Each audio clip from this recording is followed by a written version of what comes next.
ማይልስ ሉዊስ ስኬሊ አርቴታ የጣለበት እምነትና ኮንትራቱን የተደራደረበት መንገድ። ማይልስ ሉዊስ ስኬሊ ከአርሰናል ጋር በኮንትራት ዙሪያ በተነጋገረበት አጋጣሚ እንግዳ ነገር ተከስቷል። በመጀመሪያው ወሳኝ ስብሰባ አንድ ያልተጠበቀ ተናጋሪ ነበር። ማይልስ ራሱ ንግግር አደረገ። ሉዊስ ስኬሊ አርሰናልን የተቀላቀለው በ8 ዓመቱ ነው። አሁን 18 ዓመት ሞልቶታል። በክለቡ እጅግ ተጽዕኖ ፈጣሪ በሆኑ ሰዎች ፊት ገለጻውን አቀረበ። በክፍሉ ውስጥ አሰልጣኝ ሚኬል አርቴታ፣ የአካዳሚው ኃላፊ ፒየር ሜርቴሳከር፣ በወቅቱ ጊዜያዊ የስፖርት ዳይሬክተር የነበሩት ጄሰን አይቶና የእግር ኳስ ጉዳዮች ኃላፊው ጄምስ ኪንግ ነበሩ። እግር ኳስ ተጫዋቾች እንዲህ ሲያደርጉ እምብዛም ታይቶ አይታወቅም። የ18 ዓመት ተጫዋች እንዲህ ያደረገ ሲባል ተሰምቶም አያውቅ።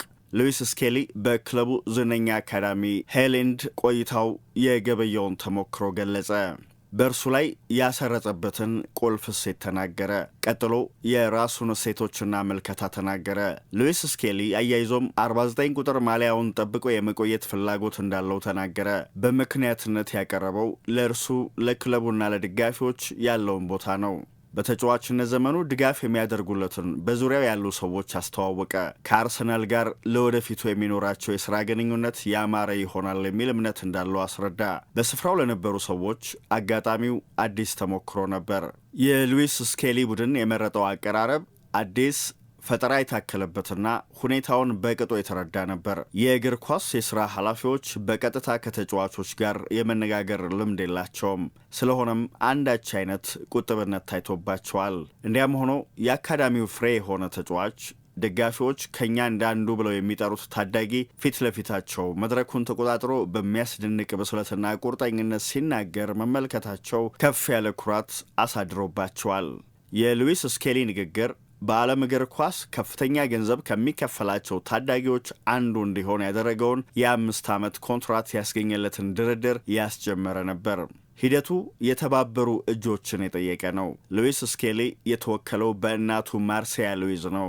ሉዊስ የነምበር 1 ፋን ክለብ መስራች ናት። የወጣት እግር ኳስ ተጫዋቾችን ወላጆች የሚያስተሳሰርና መረዳዳት የሚችሉበትን ዕድል የሚፈጥር መድረክ ነው። ስለ እግር ኳስ ራሷን ለማስተማር ብዙ ጥራለች። የታዳጊው እናት ለእግር ኳስ ብዙም ፍላጎት አልነበራትም። እውቀቷም የተገደበ ነበር። በኋላ በፉትቦል ቢዝነስ የማስተርስ ዲግሪዋን አጥንታለች። ፊፋ ለወኪሎች የሚሰጠውን ፈተና ተፈትና አልፋለች። አሁንም ድረስ የማይልስ ወኪል ሆና በማገልገል ላይ ናት። የልጇን ጉዞ የመራችው ግን ብቻዋን አይደለም።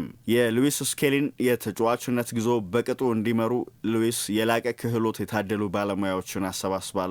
ከነዚህ ባለሙያዎች አንዱ የታወቁት የስፖርት ጠበቃ ዳንኤል ጊ ይገኙበታል። ከተጫዋቾች ቤተሰቦች ጋር በቅርበት የመስራት በጎ ታሪክ አላቸው። ከአርሰናል ጋር ያላቸው ግንኙነት መልካም ነው። አርሰናል ዴክላን ራይስን ሲያስፈርም ከቤተሰቦቹ ጎን ሆነው በኮንትራት ድርድሩ ላይ ተሳትፈዋል። በአሌሴ ሩሶ ድርድርም ከወንድሟ ሉካ ጋር ሰርተዋል። ዋናው ሐሳብ በሉዊስ ስኬሊ ዙሪያ የሚሰባሰቡት ሰዎች በተሰማሩበት መስክ የላቁ ባለሙያዎች እንዲሆኑና ቤተሰቡን በአግባቡ እንዲያግዙ ማድረግ ነው። ሉዊስ ስኬሊ ቅድሚያ የሚሰጠው ጉዳይ እግር ኳስ ቢሆንም የተጫዋችነት ዘመኑ ሁሉ ፈርጆች ላይ ተሳትፎ ማድረግ ይፈልጋል። በኮንትራት ድርድር ሂደቱ ንቁ ተሳትፎ ማድረግም ይሻል። ማርሲያ ድርድሩ የተለመደ አይነት በጥቅማ ጥቅም ዙሪያ ብቻ የሚያጠነጥን እንዲሆን አልፈለገችም። ጥልቅ ትርጉም ያለው ነገር ማቅረብ ፈለገች። የሉዊስ ስኬሊን እሴት ሊያሳይ የሚችል እንዲሆን መረጠች። እግረ መንገዱን እዚህ ያደረሰውን መንገድ አሳየ። ከአርሰናል ጋር እየሰሩ ለመቀጠል የፈለጉበትን ተጨማሪ ምክንያትም አስረዳ። ከማይልስ በተጨማሪ ማርሲያና አባቱ ፖል የአካዳሚ ተጫዋች ወላጆች በመሆናቸው ያለፉበትን መንገድ ተናግረዋል። በሉዊስ ስኬሊ ትምህርት የጎላ ሚና በመጫወቱ ሜርቴሳከር በስፍራው መገኘቱ ትልቅ ቦታ የሚሰጡት ነገር ሆኖላቸዋል። ሜርቴሳከርና የ18 ዓመት በታች ቡድኑ አሰልጣኝ አዳም ቢርቻል በሉዊስ ስኬሊ እድገት ከፍ ያለ ሚና ተጫውተዋል። ምንም እንኳን ይፋዊ ባልሆነ መንገድም ቢሆን የኮንትራት ድርድሩ የተጀመረው በ2025 መጀመሪያ ቢሆንም ሂደቱ ትርጉም ባለው መልኩ የጀመረው በመጋቢት ወር ነበር። ወቅቱ አይቶ በጊዜያዊነት የስፖርቲንግ ዳይሬክተር ሚናን የተቆናጠጡበት ነበር። በዚያ ወር መጨረሻ አንድሪያ ቤርታ ኃላፊነቱን ሲረከቡ አይቶ የጀመሩትን ሂደት አስቀጠሉ። ቤርታ ኃላፊነቱን ከተረከቡ ከሳምንታት በኋላ ራሳቸውን ለሉዊስ ስኬሊ ካምፕ አስተዋወቁ። ለኃላፊነቱ አዲስ ቢሆኑም ስለ ተጫዋቹ የነበራቸው እውቀት የሉዊስ ስኬሊን ካምፕ አስገርሟል። ቤርታ በለንደን ኮልኒ የተገኙ ልምምዶችን መከታተል ልማድ አድርገውታል። በዚህ ምክንያት በሉዊስ ስኬሊ ስብዕናና ችሎታ ተማርከዋል። ነገር ግን ሂደቱ ቀጣይነት እንዲኖረው ያደረጉትና ከመነሻው እስከ ፍጻሜው የተከታተሉት የእግር ኳስ ሂደቶች መሪው ጄምስ ኪንግ ናቸው። ኪንግ በአርሰናል ወደ ማኔጂንግ ዳይሬክተር ሚና ከፍ ያሉትን ሪቻርድ ጋርሊክ ሚና እንዲወጡ የተቀጠሩት በ2024 ነበር።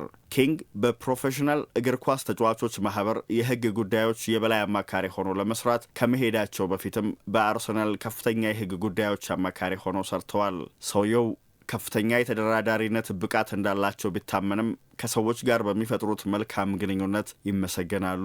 በፕሮፌሽናል እግር ኳስ ተጫዋቾች ማህበር የነበራቸው ቆይታ ማርሲያ ከተጫዋቾቹና ቤተሰቦቻቸው ጋር ከምትሰራው ስራ ጋር ተጣጣመ። በፍጥነት አንድ የሚያደርጋቸው ነገር አገኙ።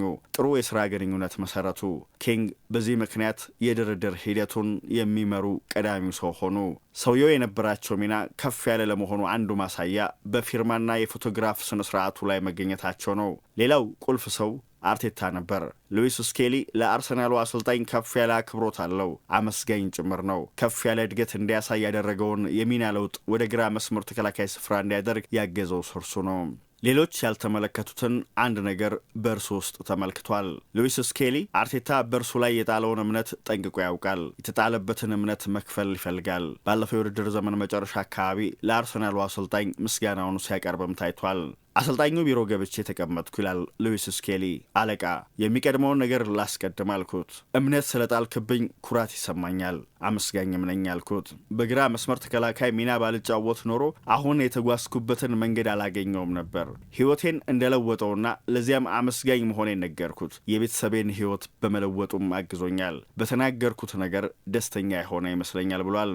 ሉዊስ ስኬሊ በግራ መስመር ተሰላፊነት ይቀጥላል ወይስ ወደ አማካይ ክፍል ሚናው ይመለሳል የሚለው ጥያቄ በተደጋጋሚ ተነስቷል። በድርድር ሂደቱ ግን የመጫወቻ ቦታው ጉዳይ አልተነሳም። ለጊዜው መጫወት በመቻሉ ብቻ ደስተኛ ነው። በቀጣዩ ክረምት በሚከናወነው የዓለም ዋንጫ የእንግሊዝ ብሔራዊ ቡድን የግራ መስመር ተከላካይ ሊሆን የሚችልበት እድል እንዳለው ማሰቡ ብቻውን ደሙን ያሞቀዋል።